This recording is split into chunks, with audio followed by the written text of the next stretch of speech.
How do you run for longer without getting tired? Well, loads of you have asked us that question, so we're going to run through what you can do before, during and after your runs so that you can run further without feeling fatigued. Let's dive in.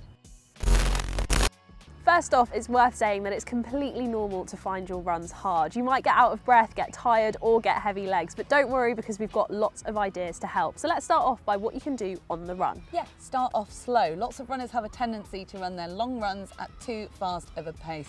You need to treat them differently to your regular runs and run them at a much slower pace. You can also use your heart rate to gauge effort and make sure you don't head off too hard too soon. Although remember, it will take a little while for your heart rate to come up, so don't push too hard at the start of the run as you might overshoot.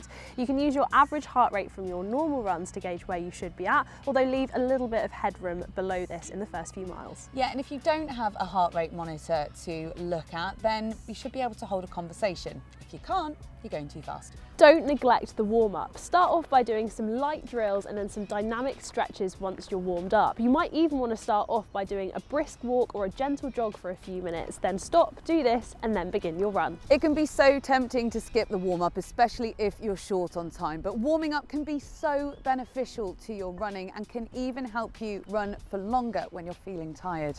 Form check. Think about your running form. Try to stay nice and tall. A good way to think tall is to imagine there's a piece of string coming out the top of your head pulling you up.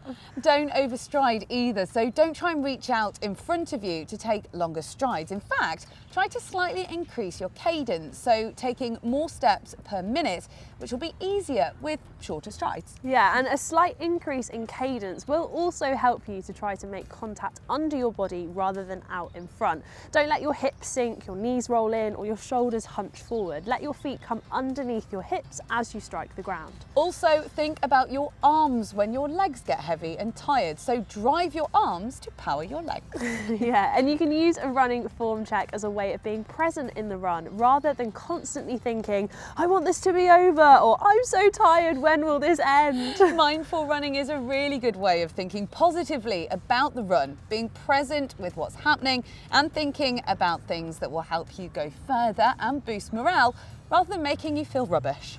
Don't forget to breathe. Try to run your long, easy runs at a conversational pace where you can still talk. And also try not to restrict your breathing to only through your nose, as you won't be able to get enough air in. You want to avoid fast, shallow breathing high up in your chest, so try and relax your arms and shoulders to stop this. We've also got a video about some breathing exercises you can do to practice breathing lower down using your diaphragm, so go check it out. You could try running with someone else. Not only will this keep your runs conversational, but it'll also take your mind off it, and you'll probably end up running further before you even know it. Now onto what you can do before and after your runs to help you go for longer, starting off with nutrition. Make sure you're well hydrated, so drink little and often during the day. If you're not sure, then do the pee test. You need to be checking your pee to get a pale straw colour. Also think about fueling. So if you're doing longer runs for maybe marathon training or half marathon training, then you need to think about fueling to help beat fatigue. If you're running in the evening, make sure you've been eating enough during the day. Or if you're running in the morning, then give yourself plenty of time to eat something before you head out the door.